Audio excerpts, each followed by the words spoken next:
Hello and welcome to this third module of this online training that we're having on AI and data for environmental research and communication. I am Rajit Sengupta, and today I'll be taking you through the brief overview of all the tools and the tricks that we'll learn over the next three modules.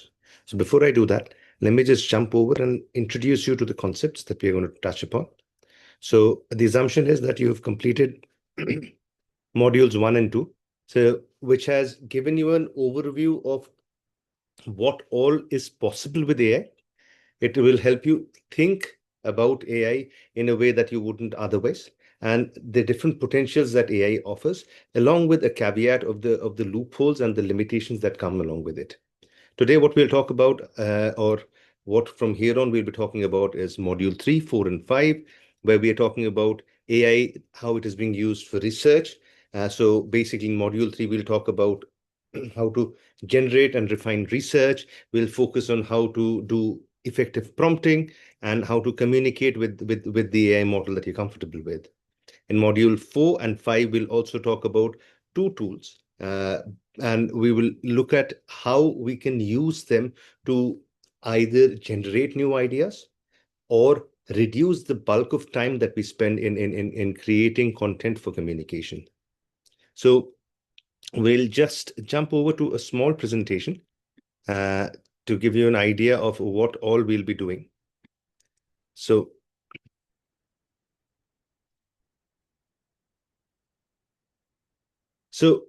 the basic thing that we need to keep in mind, and it's something that it would be there at the back of each one of our minds, is the fact that there are two components to the use of AI. One is the prompt that we give, which is basically the text that we give while we're chatting with any AI model. And depending on how robust it is and how effective it is, the outcome will also be either relevant or irrelevant to what we want from the AI. The second part is the models that we use. Models are basically specific kinds of AI thinking models which do different kinds of things. For example, there is something called Nano Banana, which has been made by Google, which is wonderful for creating images. There is something called VO, which is used for creating videos. Then there are others like something as basic as Gemini, which is used for chat. So all of these different models, they in theory can do anything and everything you throw at them, but in practice some model is better at doing something and some other model is better at doing something. So we'll talk about the different models and the different apps that come along with it, or platforms that we can use to extract the most out of these models.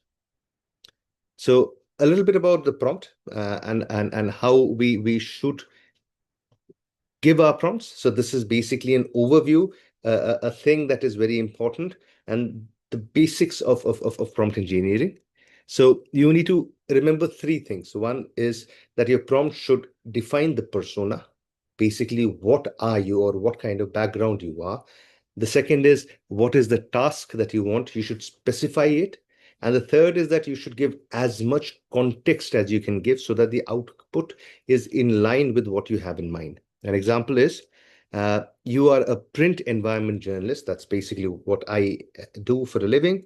And you want to write a story on air pollution. So basically, you see, print environment journalist. So you are giving a persona. And at the same time, within the persona, I'm also specifying what kind of journalist I am. And then I am talking about exactly what I have in mind, which is basically to write a story on air pollution. Now I'm specifying the task. Task is give 4 story pitches for the alarming air pollution rise in Delhi. So you see how it has been built up. So all the three things, you've given a persona, a task, and a context. So the outcome would be more in line with what you want. And you've spelled out the task, which is basically 4 story ideas or pitches that you want to give to your editor or to your organization. And you can get an output. So these are the three basic things that you should always keep in mind.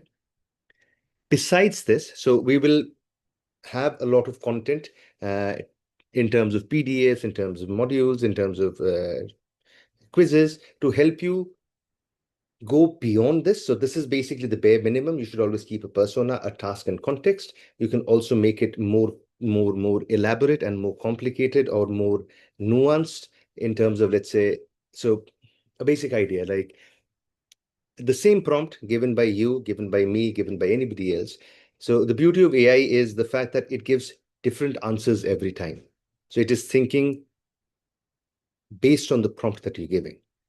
But it is wonderful for the content that it comes out with, but it's terrible for an organization where you want the outcome to be pretty deterministic, in the sense it doesn't matter whether Rajat has worked on the same project or somebody else has worked on the same project. The organizational basic standards should be in place, and should the outcome should adhere to the norms of the organization.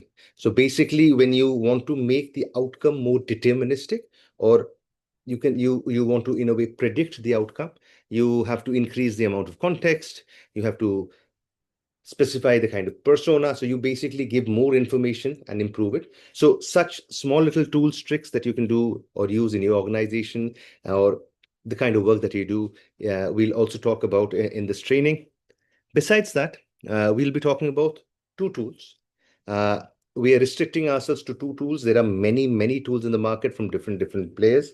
Uh, so what you need to understand is the prompt engineering part of it broadly remains the same, does not matter which platform you're working with.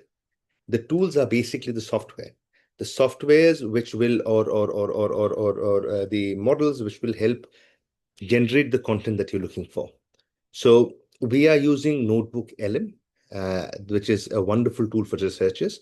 And we are also going to use Studio AI, which is also a phenomenal tool for researchers. So these are the two tools that I have used extensively. And in this training, at least, we will not be using the paid versions of this. So we will restrict ourselves to the free versions. However, depending on the scale at which you're operating, so if you want to use the things that you've created, uh, across your organization, or if you want to use the things or the tools that you've created, let's say for the general public coming to your website. So as the scale increases, you might have to go for the paid versions. But for creating the ideas or the tools, we will be using these two tools, and we will ensure that we are using the free versions, or limiting ourselves to the free version capabilities for the time being. Thanks a lot, and I'll see you in the next training video.